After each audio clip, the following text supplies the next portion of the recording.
What is going on, everybody? Alex, I'm back here with another video, and today I'm kicking off one of my favorite series. It is the Team 7 round mock draft.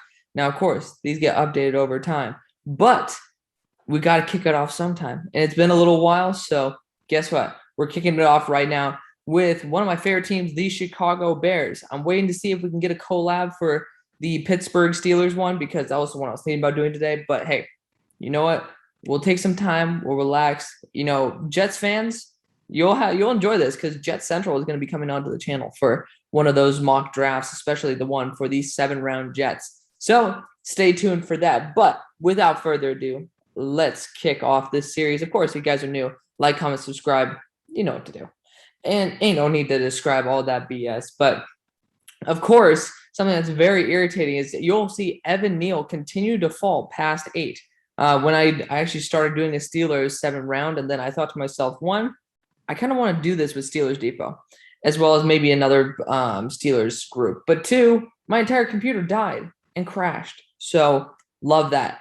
But of course, what happens with the Bears is that we traded a first-round pick in order to select the guy who we hopefully find as our future, Justin Fields. So Justin Fields has a lot of potential there. Big fan of what he could be. He doesn't have an offensive line. You can't play well when you don't have an offensive line.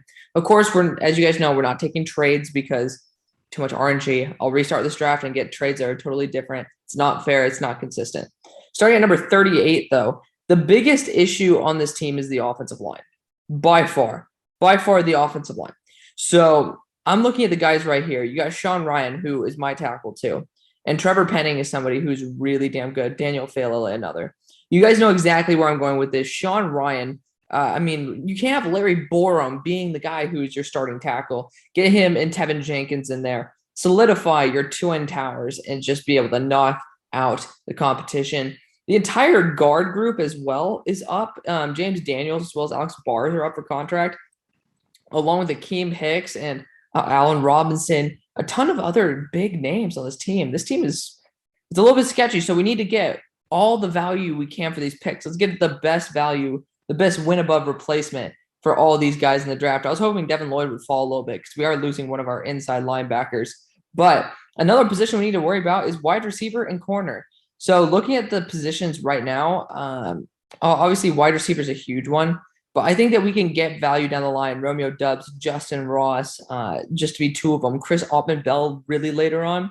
Sure, I'm pretty sure there's a guy from Texas Tech that Khalil Shakir. That's BS. I'm pretty sure they have him there for no reason. But we're not going to take him in like the 7th round because that's ridiculous. But there's a kid out of Texas Tech that I'm not seeing on here. That is actually a pretty good one. His name's like Amikie or something like that. It's not Amikie Mezzi.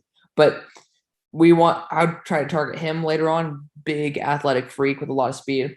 Offensive line wise, I think we got to just continue going offensive line. Unless we can find a really good corner, which we can't. This class is really bad on that front. We're going to Akeem Ekwonu here, a guy who I think is a fringe first rounder as a guard, let alone a tackle.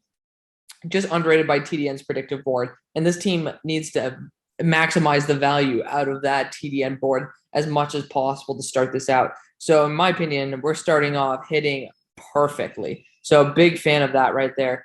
We'll see what happens from here on out. The running backs are taking their time coming off the board, and that's perfectly fine. We don't need them. I wish that they would go instead of the dudes who we'd probably want to take, but hey, for the time being, we're going to be chilling. We're going to enjoy this. Zach Charbonnet, of course, represent from Oaks Christian High School. Regardless, probably our next position we're going to want to try to target is that corner spot because they do actually have some good depth here. It's just there's a huge gap where it's like I'd have to be in the 4th round to want to take something, right? So I'm praying that this isn't one of those mocks where it randomly started picking for me. Super annoying. Sometimes the mock draft simulator glitches. But the Bears, it was an easy start. Josh Jobe is the guy I was thinking about, and I'm pretty sure he just went. Son of a biscuit.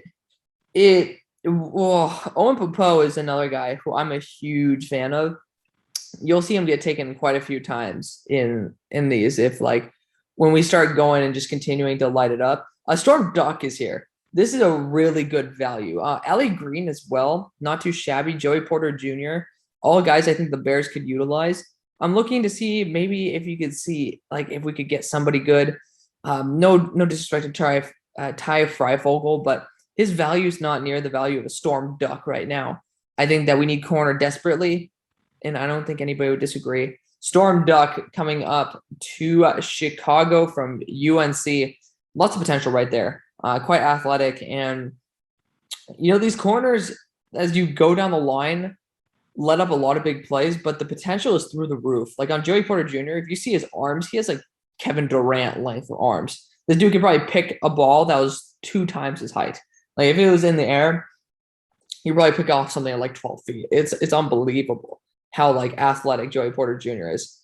Like it from a straight measurable standpoint. By the way, Keaton Slovis just went in the 5th round.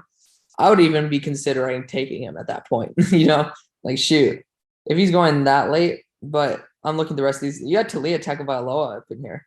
We're not going to be taking him. I'm just curious to see where all these quarterbacks are ranked on the TDN draft board. I think we should start looking for wide receivers. It's just Tate Barber's a really good guy down the line. Isn't he? He looks a lot taller than I thought he was. He's 5'9".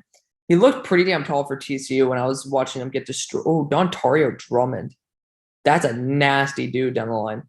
I think, no, we're not going to do Khalil Shakir because that's just unfair. I think that he's going to be a lot higher than the 6th round. I think he's probably going to be like a 3rd round receiver.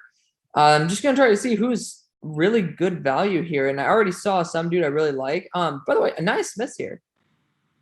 Dude, this guy's a wide receiver as well as a running back hybrid. I think it might be a really good idea for the Bears to snag Anais Smith and put him at wide receiver for this team. Really damn good after the catch. Great type of guy to use in like wide receiver screens and stuff, as well as doing drags, simple routes, but he's not like a very developed route runner, which is the reason why they're pinning him as a running back. Hey, we gain a really good receiver as well as running back hybrid out of it. I'm not going to complain too much at all. So I'm praying. I'm 99% sure he's already gone. He is. Another guy I was looking at right there was, let's see if we can find him as it continues to go. Tyreek Smith. That was another guy that I was trying to target in that situation. But there are some guys like Jeremiah Moon, man. You cannot disrespect Jeremiah Moon. This guy was in consideration for like a later day 2 pick for last year. So I think that it's a little bit wrong to just say Jeremiah Moon is crap. But still, we just got a receiver. Still worth looking. DJ Matthews has actually been lighting it up. At 160 pounds, it's really hard for me to want to go anywhere near that. Dontario Drummond is someone who's probably going to be around this range, and it's someone I'm going to take. A big fan of him. Matt Corral's super weapon. He's just really damn good, but he's probably going to be looked at as a guy who's not going to be NFL caliber good. I feel like this draft board is not fully complete with only 330 dudes on it.